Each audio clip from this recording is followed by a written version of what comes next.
I use GCSEPod basically for homework. So I have, for each of the podcasts or selections of podcasts, multiple choice quizzes that go with that.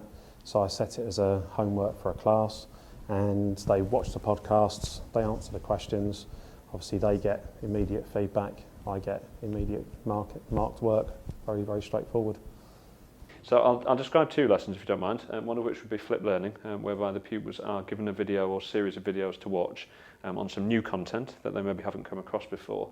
They'll then be asked to do a series of activities on that, and then when they come to the next lesson, they'll then be asked what they've learned from doing that task, and the whole lesson will be centred around a new topic. So it takes the focus from reviewing what they've done to actually them telling you in the lesson what they need to learn today. So that's one of them.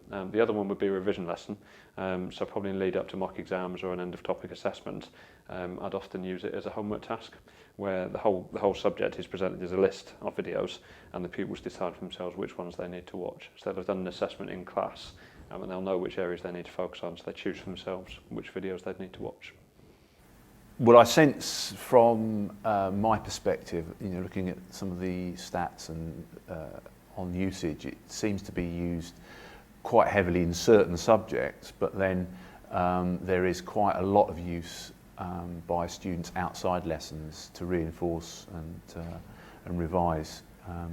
We're very keen on encouraging independent learning as far as we can, and I think GCSEPod has a real place to play there. I think those that have got high usage, and this is something that we're pushing on for now, will use it to identify for themselves even particular subjects that they need to revise. And I'd like to think that the ones that are using it the best are downloading some of the podcasts onto their mobile devices and watching those in their own time. We have a school Wi-Fi network which supports them doing that, so they can download it within school on their phones and then watch it without using their own bandwidth, which they're very concerned about, funnily enough. So I think the ones that are using it really well, and that's a good proportion for us, do it completely for themselves off their own back for revision. Well, I think the thing to do really is to explore some of the content yourself and promote it through your classes. Encourage students to try and encourage them to use it independently. I'm a great believer in encouraging students to become independent as far as you possibly can. Give them the resources and they will actually go and use them. They will find ways of using them to their best advantage, perhaps not in all subjects, but certainly in the areas that they might find that they need reinforcement or they feel less confident in. Well, with students that are struggling, as I say, there's some that have come to see me outside of lessons that I've gone through bits and pieces with and then set them a task to do through the GCSEPod.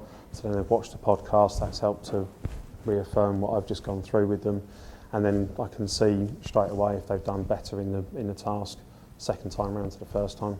It shows progress.